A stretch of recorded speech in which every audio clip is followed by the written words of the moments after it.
Welcome to the ACMS speaker series, and we're excited to have our guest speaker here today who came all the way from the US.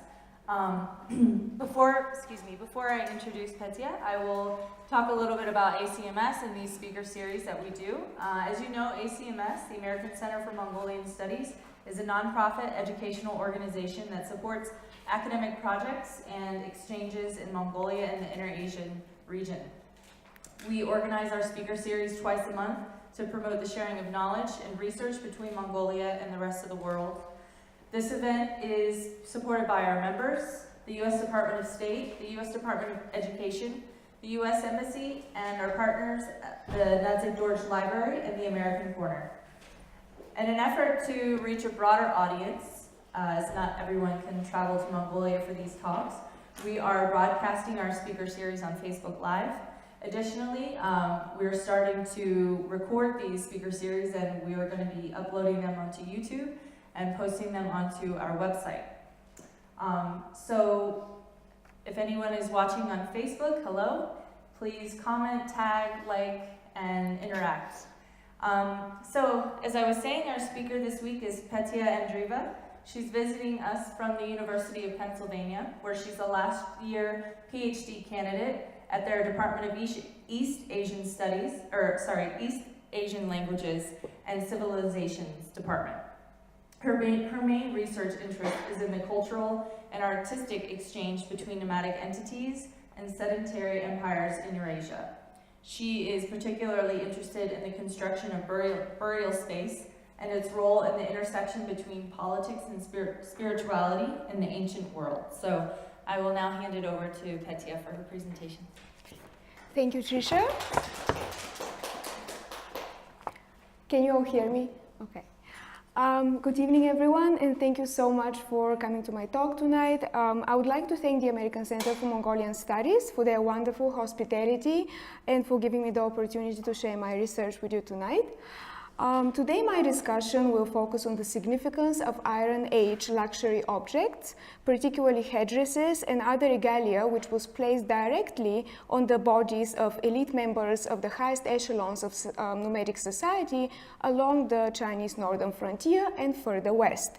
The archaeological discoveries relevant to our discussion tonight are dispersed across a very large geographic domain from the Mongolian Manchurian grassland to the east towards the Pontic-Caspian steppes and present-day Crimea to the west. And what you can see here, circled in red, is actually the Ordos region, the Ordos cultural zone, which incorporates mostly present-day Inner Mongolia and northern Shanxi province in China.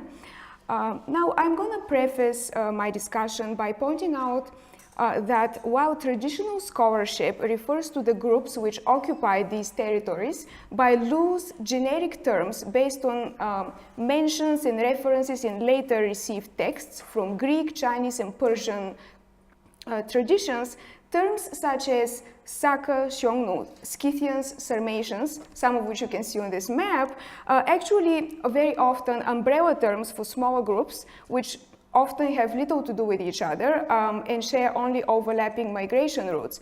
And so with that said, for the purpose of my presentations, I'm going to steer clear of such terms and I will use terms based on geography and also material culture to describe what I consider different homogeneous nomadic cultures or entities. I propose a narrative which unravels on an east-west axis, starting with the Ordos culture, from the 6th to the 2nd century BC. Now, I must say that China's geography is such that the natural channels, the natural conduits for exchange with the rest of Eurasia in the 1st millennium BC, which is the time period we're concerned with in this presentation, were actually rather limited. In reality, there were only two practical routes which would have led travelers into Inner and West Asia. One route was the Gansu-Heshi corridor on the northern edge of the Tibetan plateau, running between the Chilean mountains and the Gobi Desert. The travel was facilitated by the construction of a pass by Emperor Wudi in the Han Dynasty, just west of Dunhuang in present-day Gansu province. The second route, and this is the route which we are going to be looking more closely into today, ran across the narrow steppe region north of the Yellow River, across the Gobi Desert, ultimately leading to the Mongolian steppe, the Altai mountains, and further west. The introduction of new copper and bronze technologies, as well as artistic products from the west, most likely happened through the steppe route.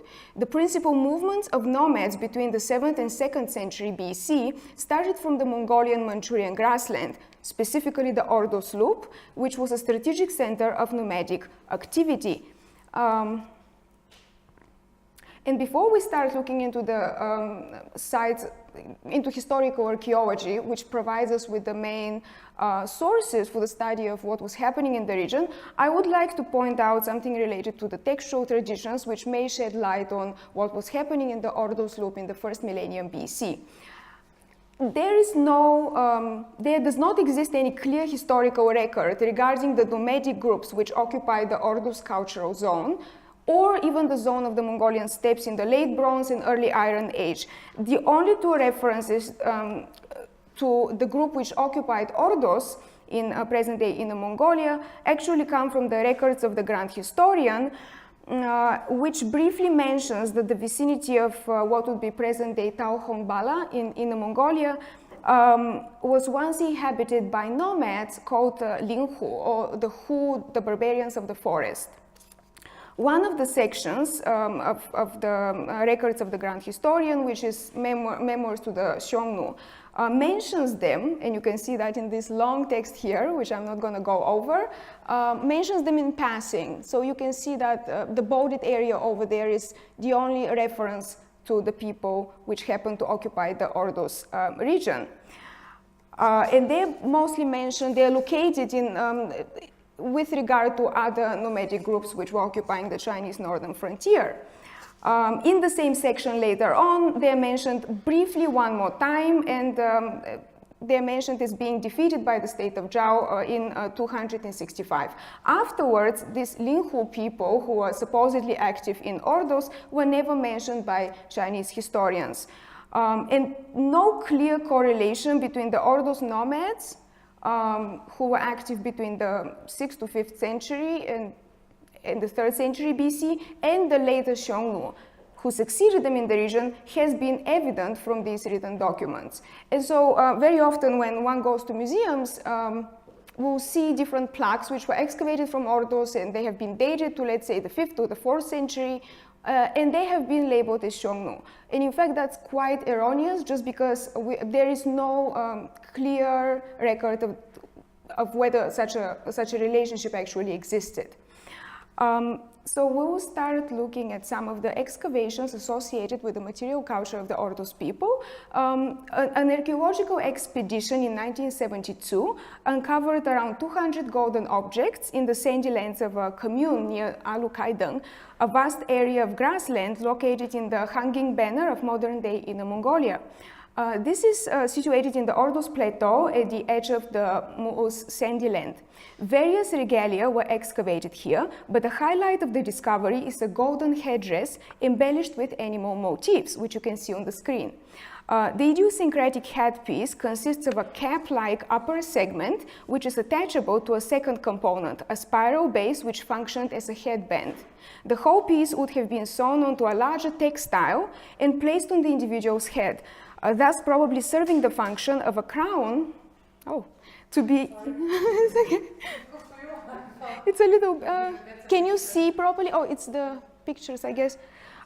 Yeah, so that was serving the function of a crown to be used either during the funerary ceremony or a feast in celebration of some sort of a military victory. Regardless of whether the object was meant solely for use in the afterlife or had been previously worn in the tomb's occupant's life on earth, there is no doubt that the headdress points to the elite status of the patron. The top is lavishly decorated with a large golden eagle. The bird has a movable head made out of turquoise, and its feathers are rendered in a very naturalistic fashion. The bird's head and tail were attached to its body by using golden wires, and these golden wires would actually allow movement every time the wearer of this headdress would tilt their head. The granulation technique, which can be traced all the way to Mesopotamia in the 3rd millennium BC, is employed here in the making of the bird's neckband. The bird stands on a flower-shaped base. The decoration on it features 4 wolves attacking 4 rams. The scene is repeated 4 times, and the animals are highly stylized. Since there is no attempt to recreate realistic anatomical proportions, at first glance it is almost impossible to distinguish the predator from the prey. The lower part of the headdress is a 3-part spiral band, which emulates the braided rope design.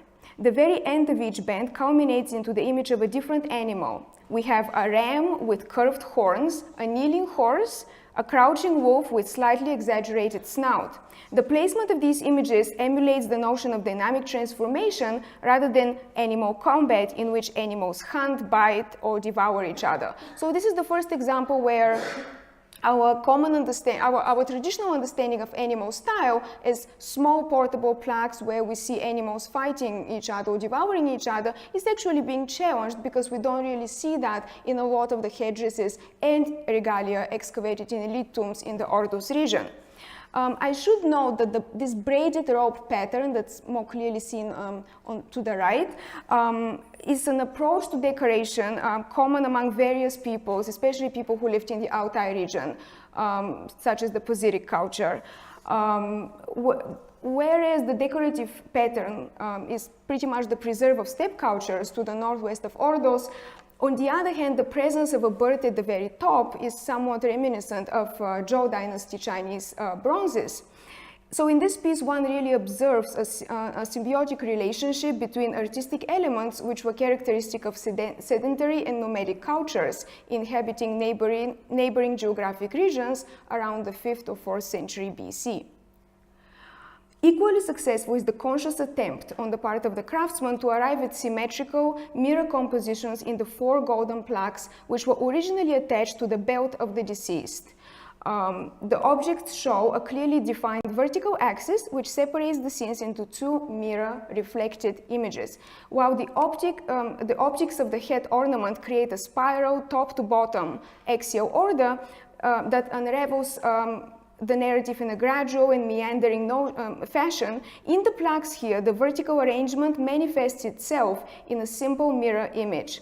The symmetrical composition features 2 tigers attacking an ox. The imagery is once again stylized and has reached a high level of abstraction. Other ornaments from the costume of the deceased are buried here, include individual animals such as 10 hedgehog-shaped golden plaques, which I'm showing you here. The hedgehog is depicted as if it's in the process of climbing onto something, and its snout is overly extended. Its spines are rendered in the shape of decorative, stylized, swirl-like patterns. Other neighboring sites from the Ordos region can also shed light on some of the finds and the material culture which flourished in the 5th to 4th century BC. A close look at another cemetery in Ordos, the site of Sigolpan, sheds some light on the extensive geographic scope and enduring impact of Ordos style. A total of 12 tombs were excavated at this site, which is located in the Jungar Banner in Inner Mongolia. Sigolpan was actually occupied by nomadic groups for a very long period of time. From the middle of the Warring States period to the middle of the Western Han Dynasty, so from the 4th to the 2nd century BC. And some of these tombs were actually dated to the Warring States period, some of them were dated to the Han Dynasty. Some of the golden and silver plaques with animal-style scenes had Chinese characters inscriptions on the back. Based on the epigraphic analysis, the pieces from one of the tombs can be dated to the Warring States. Among the numerous golden plaques, a scene of interaction between a tiger and a boar stands out. The tiger appears to be biting the torso of the boar, which in turn is attempting to suffocate the enemy. The bodies depicted in relief are contorted and highly stylized, making the composition appear conceptual. The frame of the plaque is embellished with the familiar braided rope pattern that we already observed as part of the headband. Within the scene here, while the scene here is undoubtedly meant to convey the psychological impact of the encounter between two beasts, in reality the impact of the image does not stem from a realistically depicted scene of combat. If the viewer searches for specific details indicating the act of predation, he or she would become lost in the busy composition. Rather than conveying or emulating a scene which would normally occur in nature, the artisan has opted for an abstracted, decorative, and highly conceptual representation of exaggerated animal-like forms. Here too, archaeologists uncovered mirror or reflected images, which can be seen to the right. These plaques are strongly reminiscent of the tiger-ox scenes from the 4 plaques excavated at Alukaidan. Several plaques from Tomb 2 depict crouching horses facing each other, reflective images of deer with extremely exaggerated antlers, as well as fantastic beasts on opposite sides of an axis. In tomb number 4, at the same site, archaeologists uncovered a golden headdress and earrings, which were part of a larger headdress ensemble, and that was dated slightly later to the 2nd to 1st century BC. And here is a reconstruction after the excavation. The headgear was found on the interred woman's head, directly placed on the head. The earrings feature open-work pendants of jade carved into patterns of a rampant tiger and dragon amid cloud-like scrolls attached to the gold plaques decorated with stags. The headdress and earrings were attached to the head of the deceased, evidently a woman of high status. While the usage of jade recalls Chinese production, the deer in relief is a common steppe symbol. In 1976, a Warring States burial mound was excavated at the site of Nalingautu in Shenmu County, Shanxi Province. The hoofed animal seen here has a griffin head in place of its tail, dramatically curved raptor's beak, and exaggerated and stylized deer antlers, which evolve into 4 additional griffin heads. Such hybrid animals placed on top of a headdress ensemble have numerous parallels in the steppe traditions further west. Neither the eagle-like bird placed on top of the Alukaidan headdress nor the raptor-like fantastic beast from the cemetery here are motifs unique to this part of the Chinese northern frontier. In fact, the collection of Tsar Peter the Great, now held at the Hermitage Museum in St. Petersburg, offers some informative parallels. I should preface that by saying that Peter the Great was an insatiable collector of a lot of the art of the Siberian people. A lot of the so-called Scythian art is actually now in the Hermitage. That said, a lot of these objects actually came into the collection of Peter the Great without any scientific documentation or record. So the objects from the collection, a lot of them bear a striking resemblance to all of the scientifically authenticated artifacts excavated from tombs, not only in the region of Siberia, but also further west towards the Pontic steppes and eastward towards China. It is thus worth putting the connoisseurship question aside for a minute to explore possible insights into the collection of Peter the Great and the light it can shed on the Ordos material. Here you can see 2 bird-like objects in Peter the Great's collection that are similar to the birds depicted on Ordos headdresses. The first example seen on the left was originally inlaid with turquoise, and its body features highly textured patterns in the place of feathers, thus recalling the Alukaidan headdress. The talons hold a highly stylized smaller bird, probably a swan. On the right you can see a second example of a semi-fantastic bird wearing the head, semi-fantastic bird, perhaps a griffin, holding a smaller caprid in its talons. The piece has loopholes in hooks at the bottom, a fact which suggests that the item was meant to be attached to a larger, heavier headpiece, as it would have been too bulky to be attached to a textile. Both of the animals are highly stylized and, in fact, almost unrecognizable. This is also the case with the Alukaidan headdress. While the bird placed on the top appears somewhat realistic, its role was only to govern the hybrid world, which unraveled vertically in a spiral-like manner. Hybrid animals actually appear as far as the Ural Mountains in the small village of Filipovka, which is an important archaeological site excavated several times, in fact, over the last 10 years. The site is located on the Ural River in the South Ural region. And archaeologists actually uncovered numerous finds, including deer hybrids, which were placed both in the tomb chamber and in front of the tomb chamber, perhaps as guardians. Some of the deer which were excavated, about 10 of them, have antlers which end in bird images and have elongated snouts. And so they're very similar in concept, at least conceptually, to the animals excavated in Nalingautu in the Ordos region. Now moving on to a slightly different culture, the Iron Age Pazyryk culture, which flourished in the Siberian permafrost of the central Altai mountains, is mostly known to the world from the rich inventory of a cluster of tombs situated in the high alpine region of the Ulagan Plateau. All of the 5 major burials, which have been called the 5 Pazyryk type kurgans,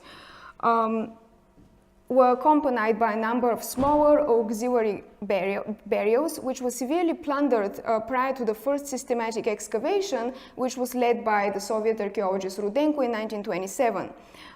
One of the barrels, barrel number 2, housed the bodies of a man and a woman of high status, as indicated by the rich fabrics, textures, and intricate designs of their clothing and accessories.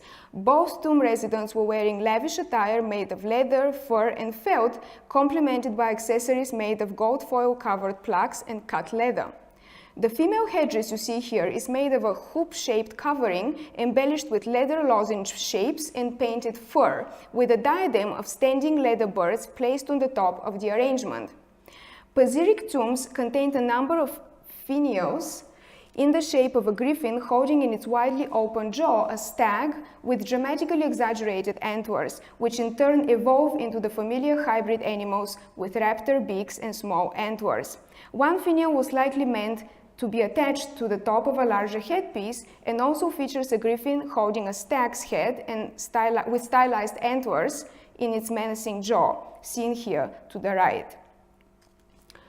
Now, human headdresses are actually not the only head ornaments which were discovered inside the 5 Pazyryk kurgans from the Ulagan Plateau. Several of the sacrificial horses were actually wearing masks and headdresses, as well as a chest strap and a bridle. One of the horses was found wearing a deer mask with long antlers. Several highly stylized ram heads distributed through the straps and cheek pieces appeared with similar non-animal shapes, while 2 half-ram, half-horse recumbent hybrids are hanging from the edges of the reins. The theatrical aspect of the tomb spatial dynamics is further attested by the burials of Pazyryk type located in a different location. That is the pasture-rich site of Berel in the Kazakh Altai, which would be present-day Kazakhstan. The animal bodies placed in the tomb were decorated with eclectic animal imagery, such as deer, abstracted felines, griffin heads, mountain sheep. The horses were placed in almost identical positions, laying on their undersides with one of their limbs extended.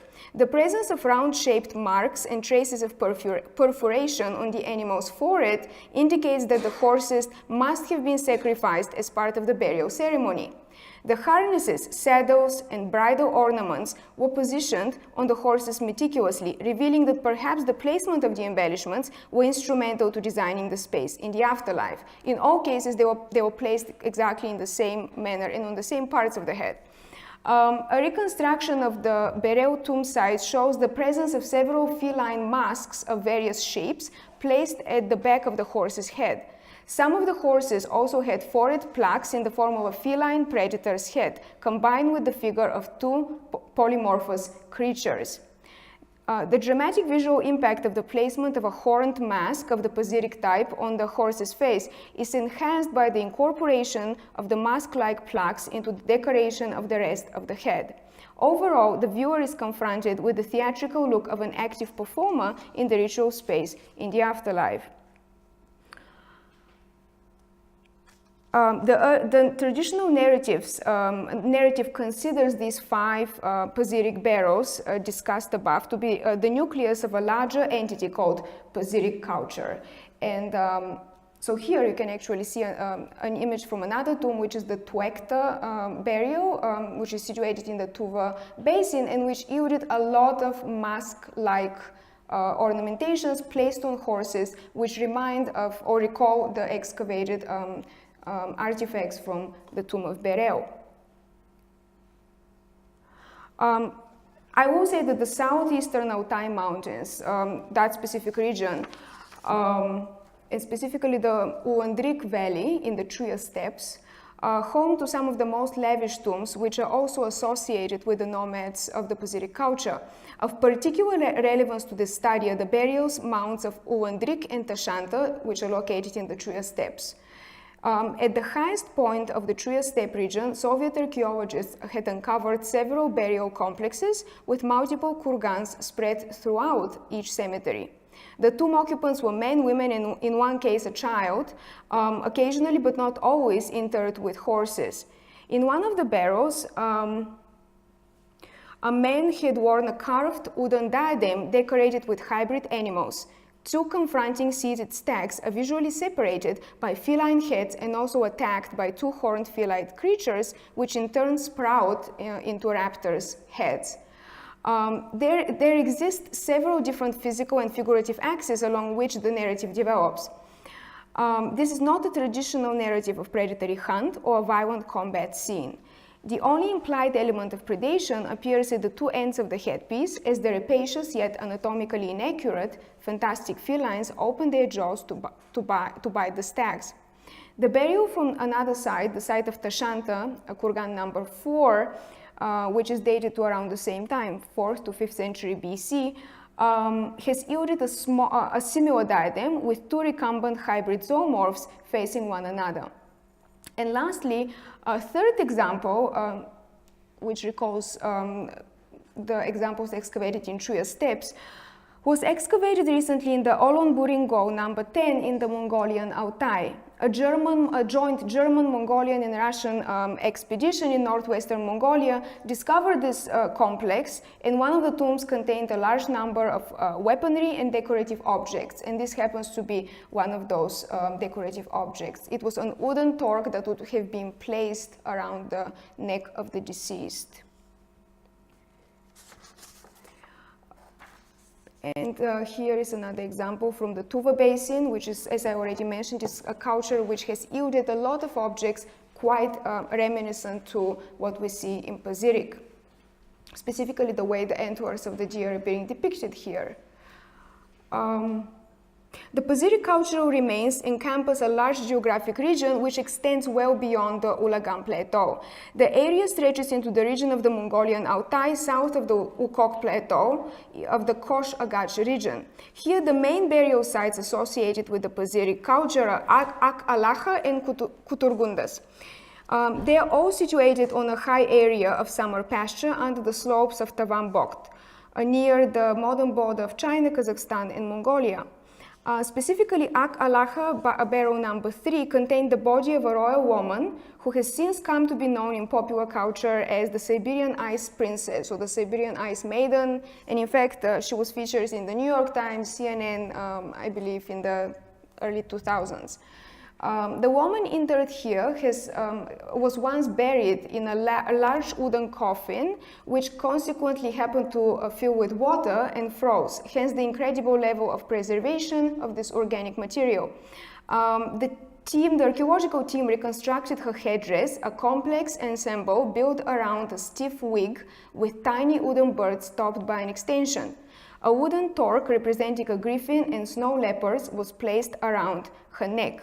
Wooden figures of standing deer and seated ibexes with curved horns covered with gold leaf embellish her headdress. The deer was likely placed straight above the ibex on a vertical axis, thus offering a parallel not only with headpieces, which we already discussed from the Altai region, but also with the Ordos region. At Pozirik, the tombs are organized as theatrical rather than simple burial spaces. The dramatically extended, lavish headdresses remind of props in a theater performance, enhanced by the numerous feline masks or mask ornaments excavated at different sites in the Altai. Now we're moving on towards some of the men and women who were buried in the Kazakh steppe, or what is present-day Kazakhstan. One of the most stunning early examples of golden headdresses from the nomadic realm comes from the Issyk burial mound excavated in 1969. The complex is located in the Semireche or Seven Rivers region at the foot of the Tian Shan Mountains in present-day Kazakhstan. The kurgan has been dated to 4th century BC based on the discovery of a bow with yet undecipherable inscription, probably in the language of the Khotanese Saka, also used by the Kushans. The burial contained around 4,000 golden ornaments, a skeleton of what is now believed to be an 18-year-old wealthy man or woman, possibly a high-ranking member of the aristocracy or a prominent military leader. The tomb occupant was laid on their back, wearing a suit covered entirely with golden plaques. Undisturbed parts of the headdress with a diadem in its base were found about 650 millimeters from the skull, which is very, very close to the skull. The front of the hood was decorated with composite fantastic animals, combining horses with winged caprits and facing out of either side of a central axis. On top of these hybrids, one can find an arrangement of large gold feathers, arrows, wing-like motifs, along with vertical golden objects with a painted pattern. Snow leopards with open jaws, revealing their sharp teeth and excessively curved torso, are touching the mountain peaks with their front paws as they are sewn onto the back of the headdress. And here you can see different examples of the separate components which made the whole ensemble. Okay, and then this is how the whole reconstructed suit looks like. And in fact, now it can be seen in several sites in Kazakhstan, and it has become something of a national symbol because when I was there last summer, I actually saw at least 4 reconstructions of this. Some of them are in the museum in Almaty. The real one is actually in an archaeological institute in Astana, the capital. But the best reconstruction is in the new museum in Astana. So if you go there and pay to take pictures, you can actually see it in person. Whereas the assemblage here differs considerably from pieces excavated in Ordos and the Altai, one essential similarity stands out.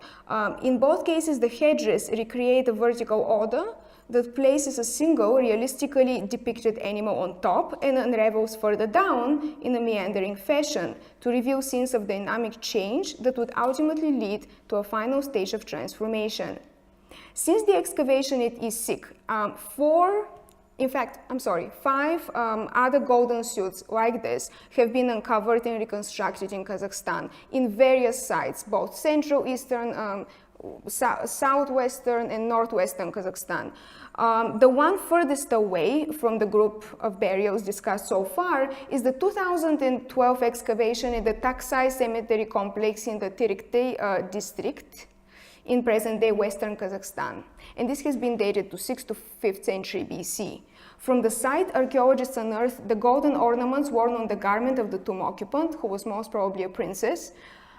First, it should be noted that the structure of the grave here is somewhat unusual and distinct from the kurgans further east. Instead of covering a single vault with layers of earth, the tomb builders cut beams from clay and made bricks of different sizes, which they consequently set on fire, possibly during a burial ceremony.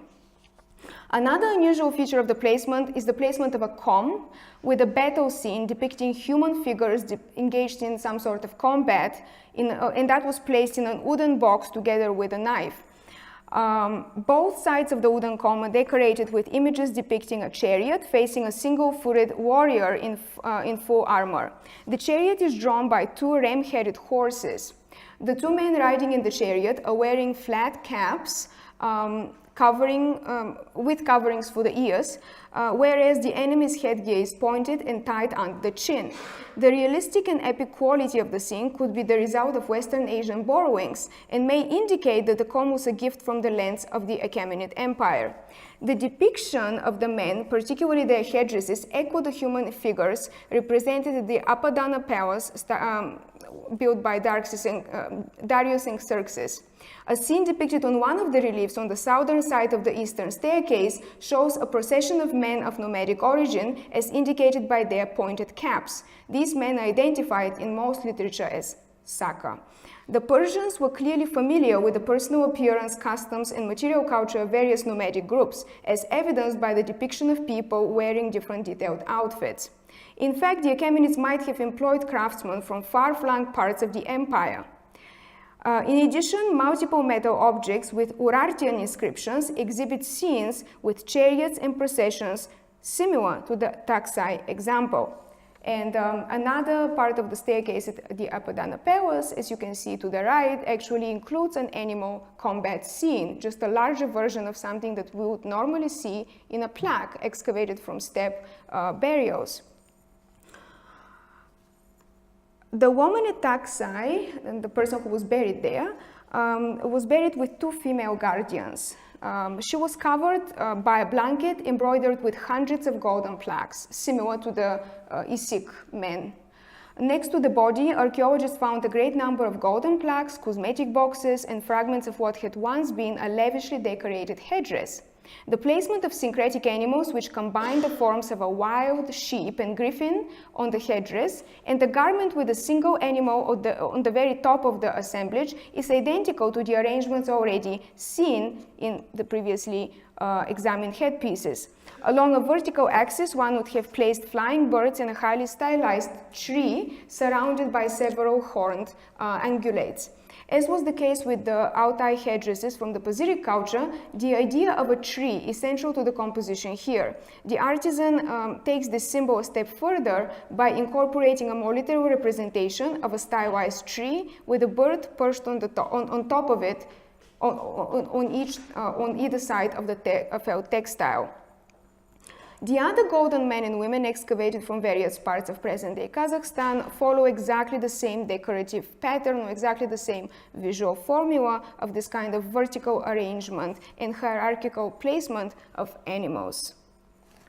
It's interesting just to look a little bit further west, perhaps west of the Caspian Sea, in order to really understand better some of the headdresses that we have seen so far. One of the largest burial complexes associated with the Trans-Kuban nomadic culture of the late Bronze and early Iron Age is the so-called Kelirmes Cemetery. In barrow number 1, archaeologists discovered an elaborate golden diadem with few parallels in the eastern steppes. The diadem is embellished with repeated images of an eagle seen in profile with dramatically curved beak, along with flowers and rosette shapes. The style of the bird is not unique to this piece because the contemporaneous objects dated to the 7th century from the Melgunov barrow, which you can see in the middle, provides a useful parallel. A plaque in the form of an eagle with outstretched wings and curved beak was found here. The depiction of the bird in profile, the prominent elongated wings, and the broad geometric areas of the breast and wings are features also found in the Kelirmes head ornaments. The eagle also recalls an wooden bird depicted in profile which decorates the bridle of a horse at the Pazyryk cultural site of Tuekta in the valley of the river Ursu. This is, you can see this at the very right. Now, a second headdress from Kelirmes had a protoma of a griffin head extending outward. Its neck has been rendered with a meticulous attention to detail, as indicated by the individual circular shapes, slightly reminiscent of circular elements in the textured head of the Shunmu and Alukaidang birds. The rosettes placed horizontally along the body of the diadem are identical to the ones seen in the diadem from Barrow 1, thus suggesting that they were probably made by the same workshop. Unlike the headpiece from Barrow 1, however, this diadem extends further vertically through the strategic placement of small and large chains with elliptical shapes. Multiple 8th century objects of various media excavated at the site of Toprak Kale in Anatolia, which has been associated with the kingdom of Urartu, exhibit the incorporation of similar animal heads or animal shapes into the object surface. Most prominent is the repetitive occurrence of half-human, half-animal creature with a griffin head, a pronounced beak, widely open jaw, and large emotive eyes. So hybridity really continues to be a recurrent motif or recurring conceptual approach to decoration, even this further west. The kurgan here is situated near the Cossack village of Krimskaya Stanitsa in present-day Krasnodar Krai in the Trans-Kuban region of the Northern Caucasus. A passageway of the Greek dromos type led into the chambers, thus suggesting a certain sort of Greek borrowings. The main chamber contained the body of a male wearing a torque around his neck, his head surrounded by several plaques which originally adorned his headdress. The other chamber was found empty, yet in the corridor, archaeologists found the bodies of sacrificial horses, a woman whose body was embellished with numerous golden and silver decorations. One of the plaques decorating the female headdress was placed at the center of the headgear ensemble, most likely of the conical type. On the top register, which you can see to the left, the viewer sees the image of a female dressed in Greek chiton, most likely a goddess from the Greek pantheon. The middle segment shows a frontally depicted man riding in a chariot drawn by 2 horses. This central register has a lower, narrower band with images of 2 reflected symmetrical griffins placed on the opposite sides of a vertical axis. The bottom register depicts a female personage seated on a throne, perhaps a goddess or priestess being served by her attendants. The plaque offers important insights into the possible spiritual system which guided the visual formula of the headpiece. First, again, we encounter the distribution of motifs along a vertical axis. Moreover, there seems to exist some sort of a hierarchy in the arrangement of motifs, not unlike the hierarchical fantastic world created by the Ordos pieces. This headdress implies a human-animal hierarchy, perhaps representing the animals as guardians. A gold plaque from the village of Merjani, seen to the right here, is of possible relevance. A seated female figure is again depicted frontally, seated on a throne next to a tree, being approached by a male horse rider holding a vessel. In addition, similar elements are to be found in numerous plaques, golden plaques, which were excavated from burials from the Pontic-Caspian steppes and specifically from the Crimean Peninsula. The repeated portrayal of a goddess points to the idea that this could be the Greek goddess Tabiti, who has been referred to by Herodotus as Hestia, the main focus of Scythian cult. The presence of a pantheon of human imagery and the increasingly diminishing presence of zoomorphic motifs in tombs of the Northern Caucasus and further west of the northern Black Sea coast could be indicative of a shift in aesthetic choices, a product of the emphasis on the human figure in Greek art. This is further evidenced by a headdress in the form of kalathos, an object used by the Greeks in the worship of the female deities Persephone and Demeter. It has 3 smaller horizontal registers and one large horizontal register at the bottom. The depictions are repeated throughout the registers. Each band shows several pairs of ungulates facing each other. Stylistically, each pair of twin animals is reminiscent of the reflected imagery common in burials both east and west of the Caspian Sea. Although the overall shape and function of the object here bears strong ties with the Hellenistic visual tradition, the core of the iconography lies at the repeated incorporation of reflective imagery or some sort of a symmetry. Looking back to the headdresses in the Trans-Kuban region and further west along the Dnieper River area of the northern Black Sea, one is struck by the unequivocal syncretism of motifs, which are likely derived from several places of origin and reworked in the local nomadic tradition. Assyrian records indicate that the Urartians were attacked by the Scythians and the Cimmerians in the late 7th century, a date which overlaps with the dating of these sites. The Assyrian Royal Archive, discovered in the capital at Nineveh, offers some accounts written by Assyrian emissaries who were dispatched to neighboring states. One of the envoys sent out by Prince Sennacherib reports that Cimmerian nomads had attacked and defeated Urartu and offers a list of all Urartian generals who were taken by the nomads in 714 BC. Indubitably, transfer between nomadic groups inhabiting the northern Caucasus and the Pontic steppes could have affected the aesthetic choices of the artisans working in these places. In 1864, kurgan was found by chance in Novocherkassk, which is a city located in the northeastern edge of the Black Sea coast. The highlight of this discovery is this golden headdress.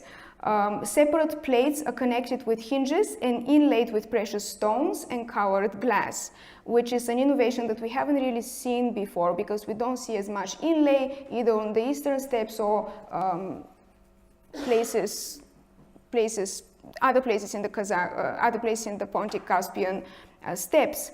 At the center of the diadem, there is the head of a female deity wearing a braided headdress with a large precious stone at the center. She is flanked on both sides by golden birds in relief, decorated in inlay. Directly above the female head, there is a tree with stylized, detailed leaves.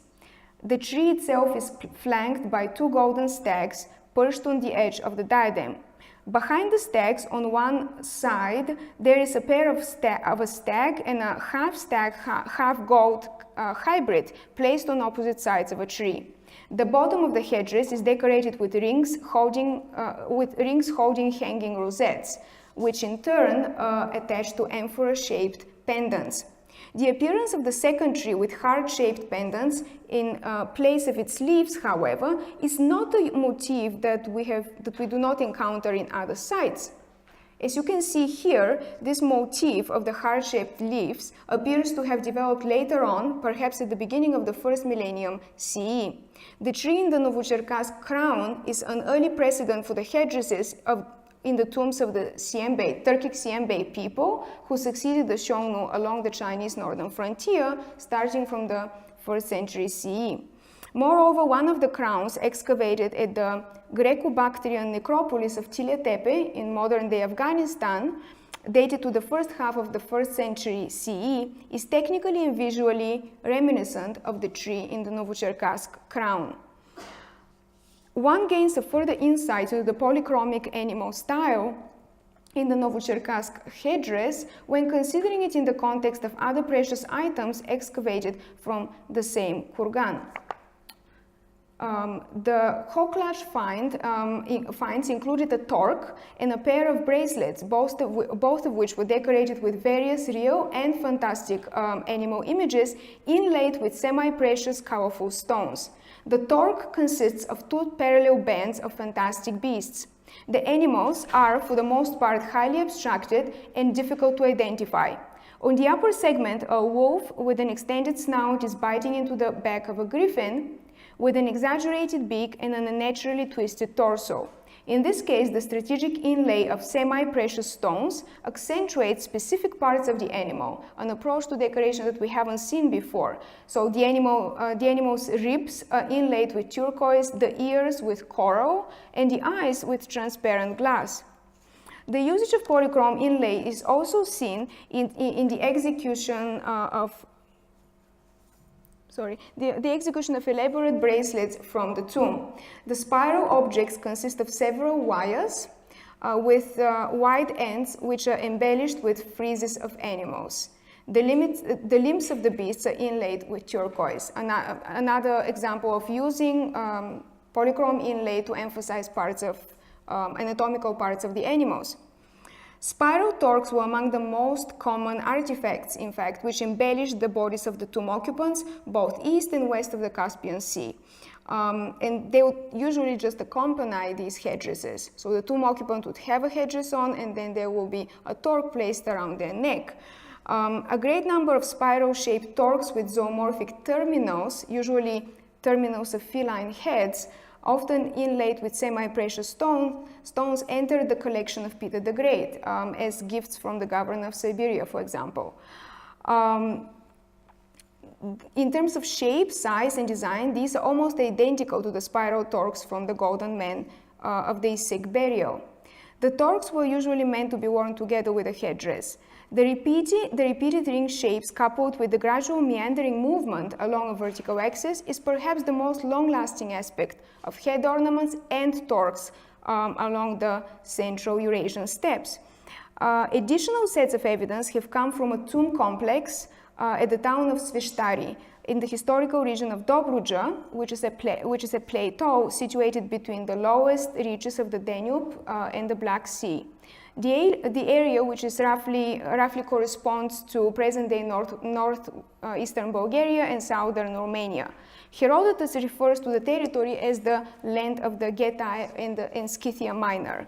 So the tomb of Sveshtari, excavated in 2012, has a layout which differs from that of Central Eurasian kurgans. The southern end of the tomb features a monumental stone chamber, semi-cylindrical arch, and architectural decorations in the Dorian style. Golden objects consistent with some of the trends identified in other parts of the steppes were found in this chamber, such as the object seen here. A spiral diadem is decorated with a crowd of lions and felines with rosettes freely hanging from their tails. This appears to be an animal procession of some sort. The ends of the diadem are decorated with sculptural fantastic creatures identified by the excavator as perhaps female satyrs, deities in Greek mythology. And lastly, we will look at a very distinct type of headdress, which was excavated in 1939. Archaeologists uncovered this remarkable diadem in a pit in Kargali, in the region of present-day Almaty in southeastern Kazakhstan. This area overlaps with the historical region of Jetisu at the northern foothills of the Tian Shan range. The find is placed in the time period between the 2nd century BC and 1st century CE. The diadem features gold lattice work inlaid with turquoise, carnelian, and coral. The object might have originally had a centerpiece, which is now missing. The crowded composition features elaborately interwoven scenes of humanoid figures, zoomorphic shapes, and cloud designs. The swirl-like cloud patterns resemble foliage, and at first glance they are redolent of the cloud decorative patterns which appear repeatedly in the mural programs of the Han Dynasty. Overall, there are 4 identifiable fantastic animals embedded into the imagery of the Kargali diadem.